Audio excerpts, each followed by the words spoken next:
Take two. Do that again. Welcome to Conversation with H. I'm H, as you should already know, and I have an amazing family who I've known for decades. Long Feels time. like a long time. Been a while. 4 Black millennial siblings that we're going to speak to.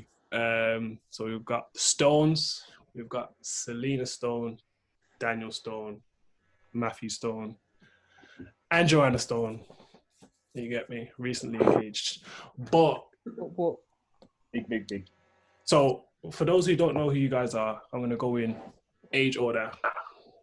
Just give a little bit of piece about yourself and what you do. Joanna? Oh, we're starting with the youngest. Okay. Yeah. My name's Joanna. I'm 25 years old. I work as a financial planning and analyst. So I've been working in finance since I was about 18. And yeah, I've been at my current job for about 2 years. And yeah, I think that's all really. Hey everyone, I'm Matt Stone, 29 years old, currently working as a community navigator for the VRU. That's the Violence Reduction Unit, kind of one of the partners with the Police Crime Commissioner in Birmingham. Been working there for around, I think, 5 months. Really good work, and I hope to make a difference continually. Yeah. Is that a word? That's a word, isn't it? It's a good word still. Thank you.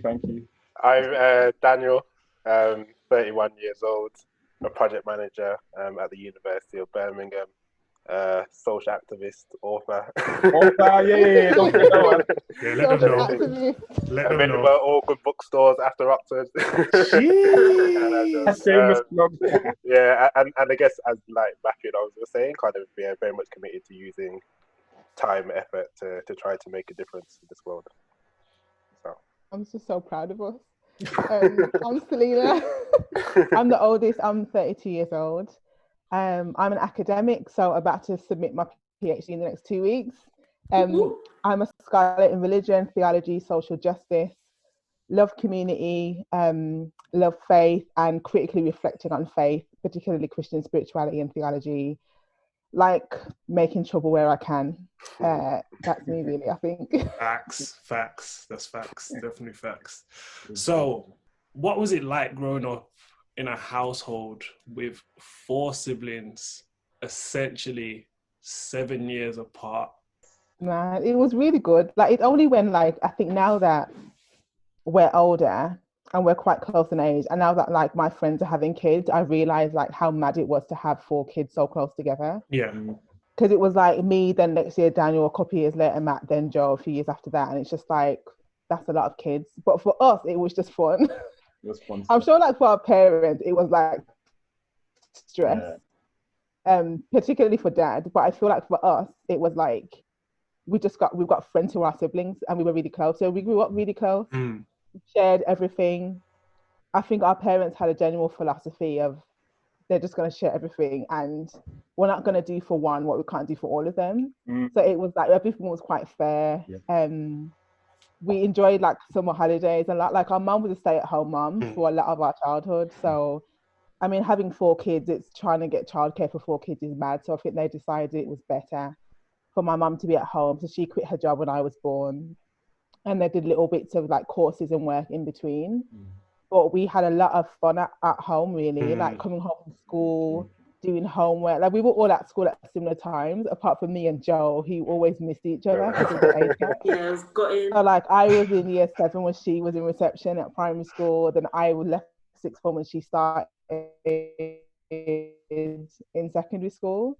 But I think we had like so many moments of just like jokes, and especially summer holidays, there's like trips to the library, baking in the house, painting, family holidays, just like so many good memories. It was really wonderful. So what would you say is one of you guys' favorite memories growing up? Loads, in it. There's loads. I feel like for me, the favorite has to be when we went to Jamaica. That to me was the favorite. Yeah, that was good. Because you know we weren't that sort of family going 2 holidays a year skiing everything. Do you know what I mean? It was like it was quite rare. Do you know what I mean? So when we got the opportunity to go to Jamaica, I remember my mom was so determined to go because my dad was a bit like, it's a lot of money, 4 kids, that's 6 people. But my mom was so determined, and honestly, it was the best holiday. Like, being on the beach, meeting like our grandparents who like we hadn't like met before, and seeing family that we hadn't seen, and just getting in touch with our culture was so good. It was just so much. That was a big, that was really big. I think like the fact that we didn't have kind of like wealth in terms of monetary wealth, but we had like so much fun. We had like cousins who were similar ages as well, so like we could kind of go to their houses, we could have fun. So like Jess, who was on the show a few weeks ago, man, she was even hyper from day. So that she saw name Jess. But yeah, and like the list goes on. So I think we're able to just kind of use what we had, which was our creative mind to like build like forts in the house and like play like battleships and that kind of thing. And then the midnight feasts. So I don't know if you guys. Oh my god! Midnight feast, Talk us it was through never that. at midnight though. Never at midnight. Nah. But we used to like buy like food, like sausage rolls, like crisps, sweets, and we just watch a film or we just talk and play games in one of our rooms. And it was just amazing, like just to like have friends in your family. Priceless. I totally forgot that, man. The midnight feast. Yeah, man. Big. Oh my gosh. Do you guys remember? I used to make like a poster. And I used to give it out to Marketing. Tonight, meet the girls' room. What you say? Joe was out here marketing the midnight feast. The midnight feast that went. Like I stick it on the door and everything. Be like, get your money together. We're gonna get the sweets.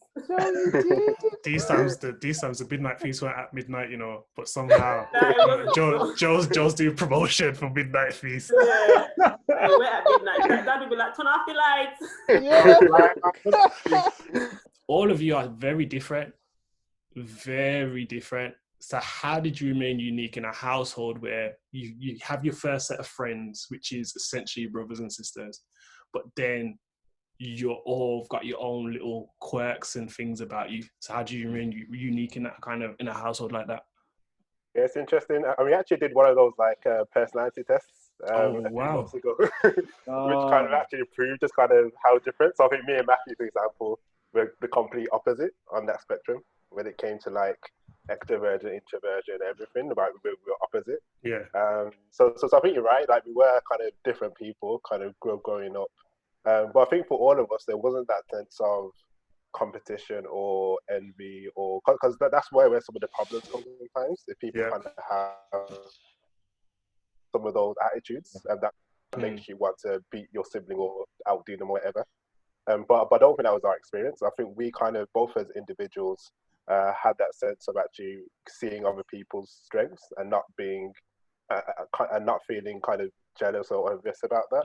But I think our parents also helped, because our parents very much kind of with us growing up was, as well as kind of wanting us to do well in school and stuff. For them, it's really important that we were developing into good people who were well-rounded, who kind of had good characters. And so a lot of actually what they challenged us about as people growing up individually and as siblings was kind of how we were relating to other people.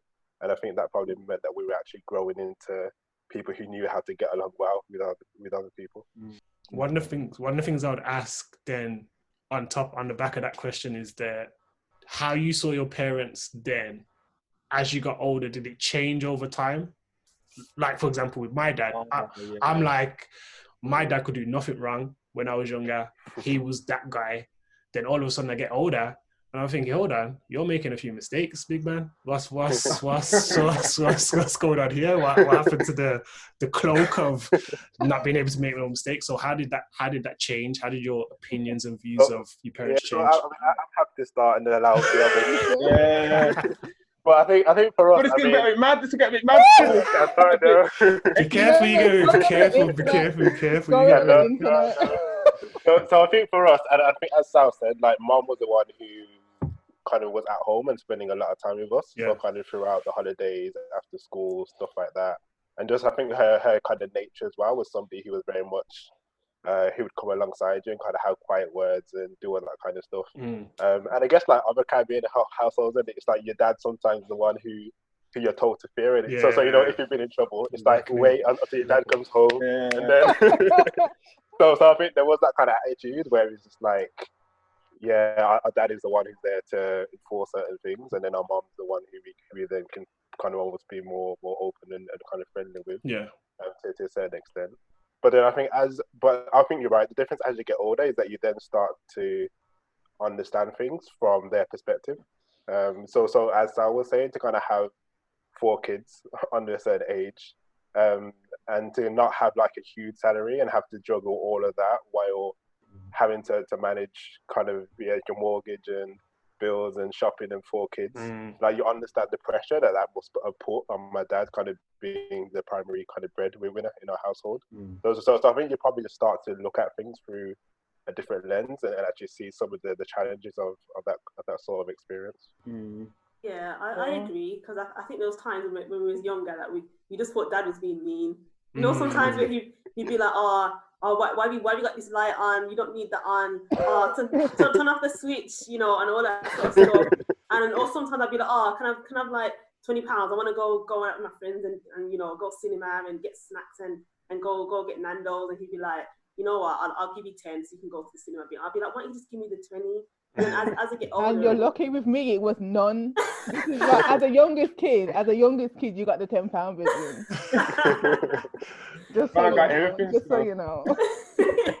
But yeah, like, as I got older, like I realized now that like Danny was saying, you know, dad had to think, okay, how am I going to make the salary stretch so the whole family has what is needed? Do you know what I mean? So he was doing what was right by us. Do you know what I mean? Well, I think like with mum as well, I feel like I was really lucky, I think, as the oldest girl, to get to really know mum like as a woman and not just as a mum. Like, particularly when I was like in my late 20s and we used to talk about like things she wanted to do, and she'd talk about like marriage and family and her own life and really reflect on, you know, the way her life had gone. And she was like so happy with like her life, really. And she got to train as a teacher after we all were in school, and she kind of did everything but in a different way around. But it really made me like learn a lot about like women's lives and the choices that they make, and you know, about what it really is that makes you happy as a woman is like a whole range of things that you might like love being a mom and you might love being a wife, but you also have other ambitions as well. It's important to know your full self as a woman. So I think I saw different sides of my mom as I got older that I didn't see as a kid, because she's just your mommy when you're a little kid. So that was really nice. I was just a little bit, just because I think like my relationship with dad especially was a bit different in terms of the kind of whole school and applying yourself to school. So obviously for these 3, parents' evening was probably a joyous time with a lot of positive feedback and well done, you achieved XYZ. Mine was more Matt's like he's distracting people in lesson. Yeah, he's talking all the time. You were distracting me, bro. We were in the same lesson sometimes. Don't even try that. Remember English. Okay, anyway. stay on track. Anyway, stay on track. Sorry. So like, for me, like Pepsi was always like a dreaded time. I wasn't kind of naughty. I had to say I didn't apply myself, I suppose. You weren't naughty. I didn't have the focus. Are you sure? Listen, Are you sure? I'm trying to play it down because man's going to on YouTube. So like I remember one time actually, Dad. One time I was in school, and I think Dad was shouting at me in the car park, and like a few of my friends walked past, and like they were busting jokes for the next few weeks about it. My dad got his normal voice is very loud anyway, literally everyone could hear. But I remember the year after, he actually took me for a walk down the road, and we just had a chat about, you know, where do I actually want to be in life, what do I want to actually do in life. Am I happy to always be the person who's got potential, but that's it?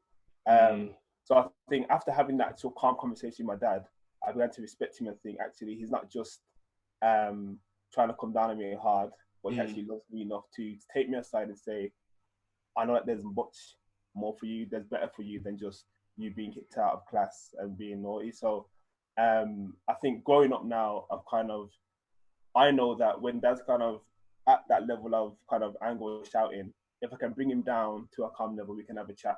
And I think that's where it kind of goes from being a boy to being a man, and him respecting me as a man now. And so, yeah, I think now, but it's much better. And I think we can all agree that we can kind of have kind of grown in our kind of understanding of Dad a lot more than before.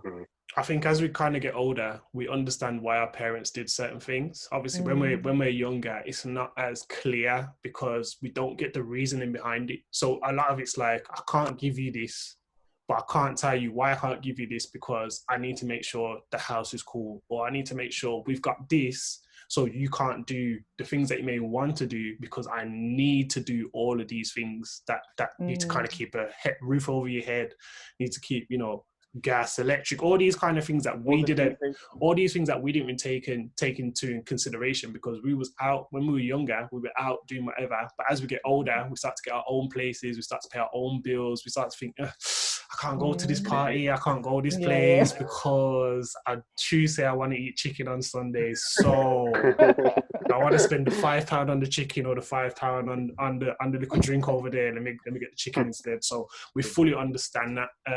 Well, not fully, but we get it. We get why they did what they did. Would you change anything about your childhood, though? I don't think I would. I don't know. I don't think I would. I feel that, and I always reflect on this, that actually the stuff that isn't as great in life kind of is as important in building who you are, like in the future, as the stuff that goes well. So I think for me, like the blessings of having these guys as siblings, and because we always talk about kind of having the perfect balance and of 2 boys, 2 girls. So for me, I think the main thing is just kind of feeling blessed, and things weren't always perfect, but I think those things probably contributed to making us who we are today. For sure. Like I don't feel like, I feel like when I talk to my friends or whatever, I feel like I had the best childhood. Like I like genuinely, and I think some of them had had more money than us or had a bigger house than us, but I think like I wouldn't trade my childhood for anyone else's from what I've heard about it, because I think, as Daniel said, like every little bit of it made it made it what it was. Even the things that were challenging, that aren't like isolated, you might think, I would change that, but then you don't know what else that would make different. Like I was gonna say, like just let people know, like we did have arguments, you know what I mean, like we fell out. For sure. Of course we did, but I think again, even that now, especially like me and Joanna, always reflect and think we used to like, I wouldn't say hate, but we didn't. I think he almost did. No. It was almost. He used to bully me. The boys bullied me. Who bullied you, sir? Who bullied you? The boys. Oh wow, okay. We can ask that about this. But one time I fought back and I beat you up my flip flop, and that's when it ended. That was it. Now we look back at that now and think, now look how close we are, isn't it? Like it's lovely. It's lovely. So like even that, we can look back and reflect and think, look how far we've come. Whereas the people who are grown and they're still holding on to the stuff they had years ago, and haven't been able to kind of have that chance to talk, reflect, forgiveness and all that kind of stuff, and they're still in that. So yeah, man, we're lucky because things could be worse. And a large part of that is down to the house that your parents built for you guys in terms of love and those types of things, where you don't feel like if I argue with my sibling today, it's gonna last for a significant part of like years, months, however long. You kind of just like exactly, and especially when there's 6 people in the house, you kind of can't get away from it. It's always this like once you get hit with the flip flop, it's kind of like I still gotta see you at breakfast. You know what I mean? It's like I can't go nowhere. So that's a great thing to tell people, that even though you guys grew up and you're close and those types of things, there were times where you had arguments, there were times where you disagreed. However, you came through it and you're just like, listen, it's us 6. It's us 4 as siblings, but it's us 6 as a family. So like Hannah said, like these are your best friends. At the end of the day, these are the people you speak to about practically anything, innit? So I hear that. But you guys grow older and you go into your different careers. So individually, and we're going to start from oldest to youngest. What's your career defining moments? so far, and why?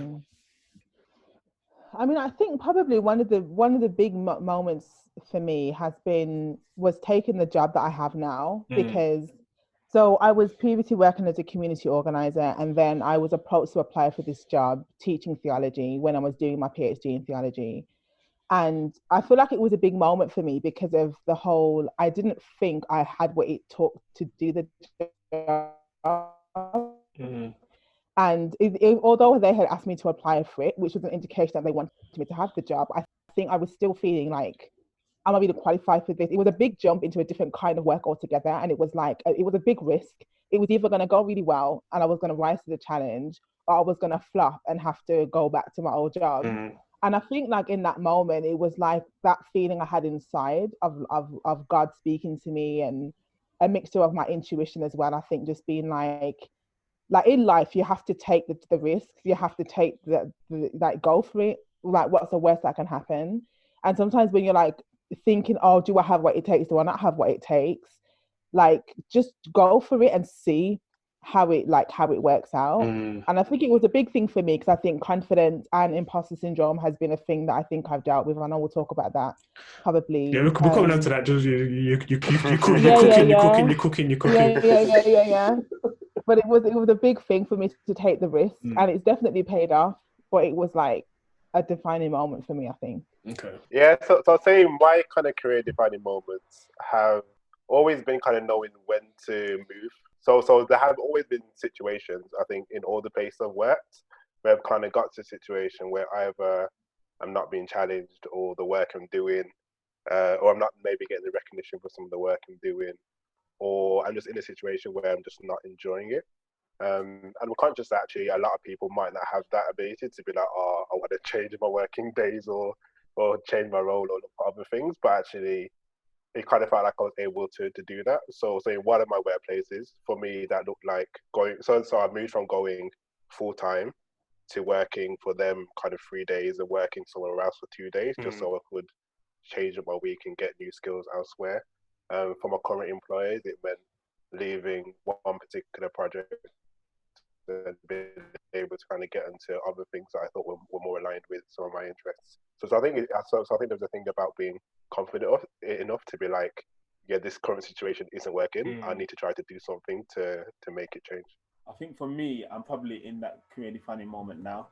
I feel like all the previous roles I've had, whether it was working as a pastoral manager, working in the council, working for Prince's Trust, helping people get into work, I feel like everything has led me to where I am now. And so I think all those different experiences and roles have really helped me get to this point. So I feel like, I was saying around New Year's, where like kind of for us as a family, we go around the table, we talk about, what we've learned from the year and what we're kind of going into. And I think for me, one of the things was leaving a job that I felt I was quite comfortable in to being exposed kind of into a more challenging role, and kind of like knowing that I'm going to have to literally kind of dig deep into kind of everything, like all the best of me really, to be able to do well in this job. And so far it has been challenging. I kind of had to go on walks a few times when it gets a bit too much, but I come back, I breathe, I start again. And I think for me, I kind of need that to be able to get to that next level really, because I feel it's very easy to kind of be in jobs that you're flying at and you're not going to grow that way. So I think being exposed, being kind of in this role has really kind of changed me in a great way. And who knows where this is going to lead me, but I feel like I'm definitely in this career defining moment now. Yeah, I'd say for me, I think it would be leaving KPMG. That's the place where I trained as an accountant. I started there at 18. I had over 5 years there of working, studying, etc. And I did get really used to it. And I felt like this is somewhere where I could just keep going, kind of go through the motions, work my way up if I want to. But deep down, I knew that like I wasn't really enjoying the work. I wasn't really enjoying doing audit work. But there was still that thing of, should I just stay and do what's easy? But in the end, I decided no, if you have one life and you know, in your career, you have to go the way that you're led to in terms of what you actually want to do in your career. So I decided to just take the leap, and I had no idea what my next job was going to be like. Do you know what I mean? I was looking for roles thinking, I don't even know, like, what if I prefer audit more? But I just knew that I wasn't enjoying that. So I decided to take the leap and start a completely different job, still in finance, but completely different to audit. And I can definitely say it was a good choice, because I feel like I'm learning so many more new skills that is really going to help me propel my career even further. So yeah, that's what I would say. That's the word, Joanna. That's the word. Took the leap still. She took the leap. The leap. What I'm hearing from a lot of, well, from all four of you, is taking that leap, as you said, is making that decision that I'm going to move into this thing that may seem like it's far away or not for me, and you just go for it. You're just like, I have to take this leap, because if I don't take this kind of risk, then I could regret it, or I could just be like stuck in a place where I don't want to be, similar to kind of what Joe was saying about KPMG. Now, as Black professionals, there's a thing that I think we suffer from, which Selena touched about, which is imposter syndrome.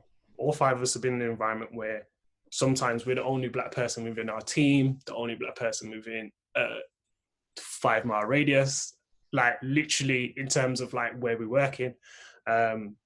So we do take on this imposter syndrome. How have you guys dealt with that? And how have you tried to, or still overcome that? I mean, for me, I feel like my imposter syndrome was very extreme, because I literally, at the age of 17, I'd spent my whole life in Birmingham, practically in Handsworth, let's be real. Like, I didn't even take trains out to go anywhere. There was no need. Everything that I knew was here. And then at the age of 17, I decided to apply to KPMG in London, of all places, which I hadn't even been to. But I just felt led to do that. And I literally, at 17, I interviewed for it. I got it, which I couldn't believe. And next thing, I was off to London. And literally, it was 2 months from like leaving school to then going down for my induction. It was from June to August. It was 2 months. That's crazy. And literally, I stepped into London, and I just remember going up these massive escalators into Canary Wharf, all these massive high-rise buildings. I was just looking around me like, am I really here? Like, is this where I'm actually going to work? And when I walked into that building, I can tell you, I just felt like I don't belong here. I felt like, have I made a mistake? Can I do this? But there was that quiet voice that God, you know, when you just feel the Holy Spirit saying to you, you're exactly where you're supposed to be. Like, you're exactly where you're supposed to be. And I just went into that building, and to be honest, I still found it very difficult. I still had that feeling of not only being like young, I was 18 when I started. On top of that, being working class as well, because a lot of the other people who were on my course, even though they were my age, a lot of them went to private school. They were used to these kind of environments. They'd even been to KPMG before for visits and things like that. Do you know what I mean? This was completely new to me. So it was very difficult.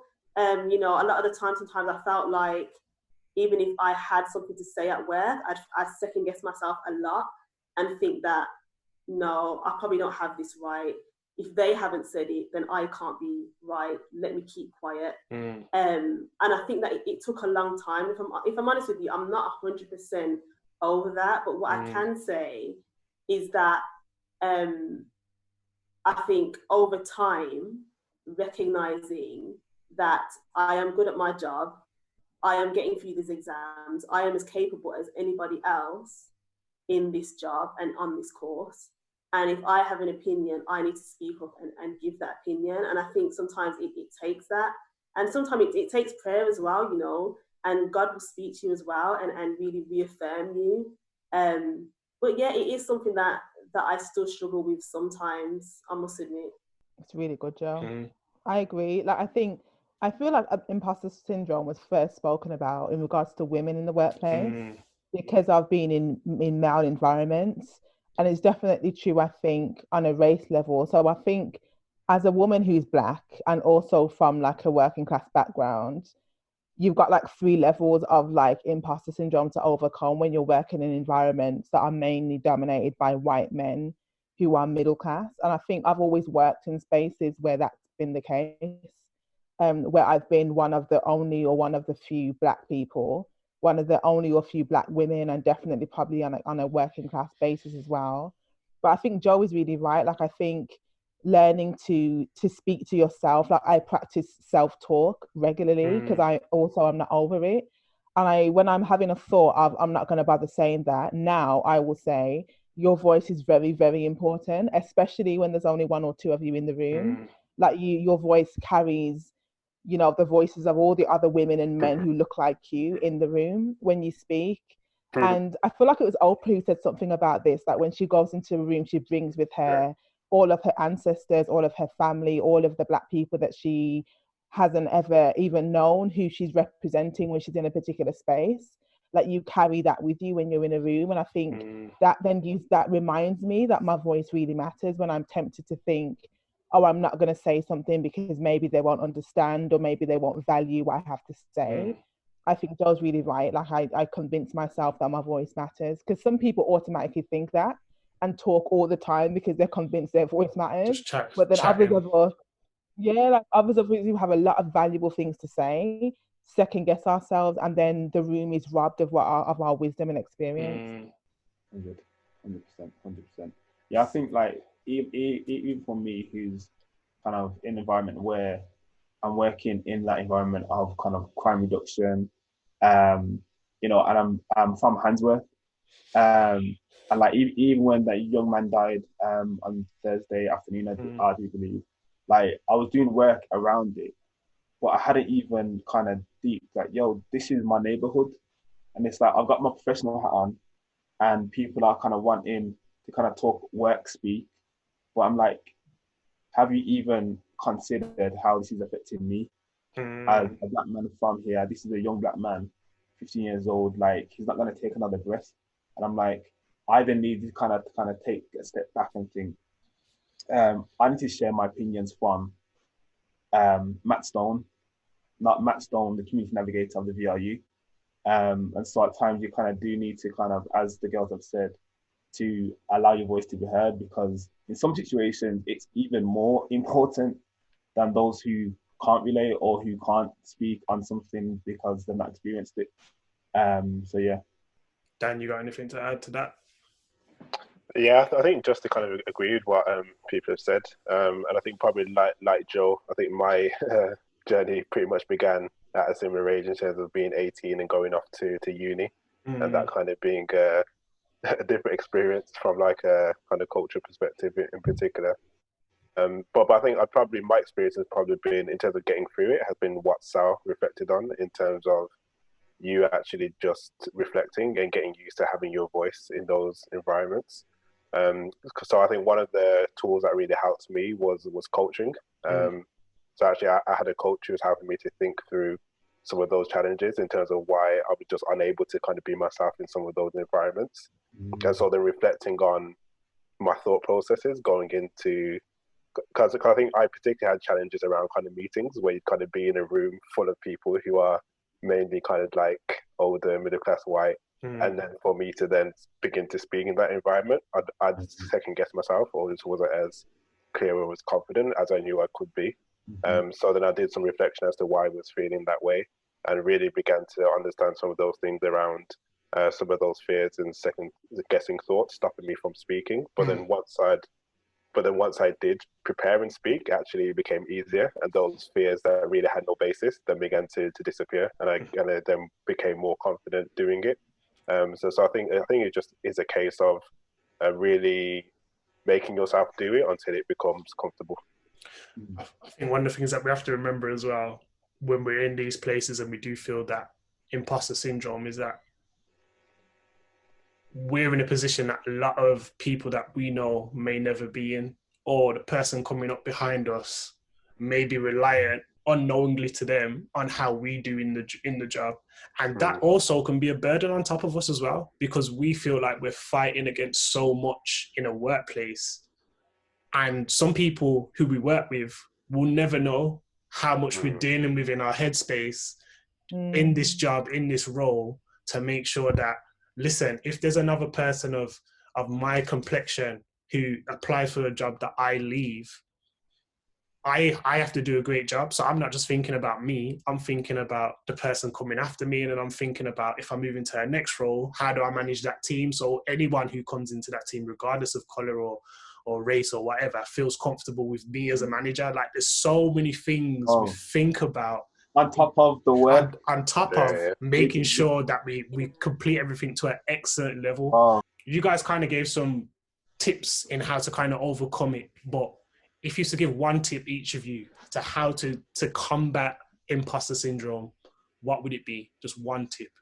So I think my tip has been preparation. So kind of prepare as much as you can until it starts to feel natural. Yeah, I think my tip, I don't know where I heard this, but I started practicing this, is speaking first. So if, like, I was in a talk once with this really well-known academic, and it was like question and answer time. And I thought, before I let my brain catch up with me and tell me that my question is going to be stupid or my comment's not going to be like important, let me put on my hand now. And then, and the moderator saw my hand and wrote my name down to kind of say he would ask me next. And it was like to kind of trick myself out of giving myself time to talk myself out of it. So just go for it before your brain has a chance to catch up. But obviously also say something good, prepare, like Daniel said. But do you know how quick we are to kind of, before you go, Matt, you know how quick we are to talk ourselves out of these questions where we're already in a position which we're already qualified for? Do you know how quickly we are to say, you know what, you can't ask that, because even though someone's hired you based on your qualification and your experience, you can't ask a question which comes with the qualification and experience that you already have. We talk ourselves out of it so many times because we're like, if I say too much, I might be seen as the disruptive one, or the one who is trying to make things better is my internal thought. But to them, it's like, oh, he's always questioning stuff, or she's always saying this, or, oh, I'm not too sure. Do I really want to? It's all of those kind of things that we have in our brain. And what I'm trying to make sure that comes through is that people need to understand that so much goes on in our head sometimes just to ask one question. Well, and on top of that, I was thinking actually, there's like times where like you're thinking about the tone of how you're asking something or answering something. And it's like, I don't want to come across as too aggressive, or, I don't want to come across as if I'm causing trouble. So when I ask a question, my voice is high, and it's like, I'm smiling. Even though in my head, I'm angry. I'm a happy black man. Don't worry. You know what I mean? We laugh, it's true. It's mad. So like, I think like one of my tips would be, if it's possible, to have some kind of mentor who is in a position that you want to be in like 5 years, 10 years, and almost try and learn kind of tips from them. So similar to what Daniel was saying about he had a coach, I would love to kind of have a coach, someone who is at a position that I want to be in, and be like, yo, I've got this meeting, or I'm doing this, and I'm just not really sure if I'm the right person for it. And that person can affirm and kind of almost give you the confidence to go on and do that. But I feel like sometimes we don't have, if our parents haven't been in positions like we are in, or they don't understand what it is to kind of maybe have the same pressures, then maybe our parents or those around us probably aren't the people that we can go to. But if you can find that person, whether they're of the same race or not, preferably if they know your background and understand you as a person, that probably is better. If you can find someone like that, I would definitely say to invest in that, because the rewards would be great.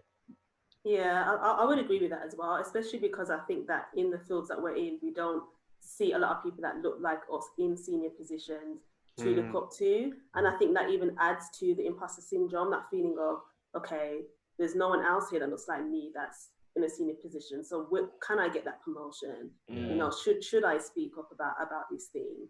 And it's funny because I feel a lot of the time at work, I've noticed there's some people that are the ones that speak up the most, and they don't even have like the qualifications. No substance to what they're saying. Yeah, but sometimes it's the way that they speak, especially sometimes some middle class people, the private school people, and the way they talk, they sound like they know what they're talking about, until after the meeting you're thinking, but that don't make sense. You know what I mean?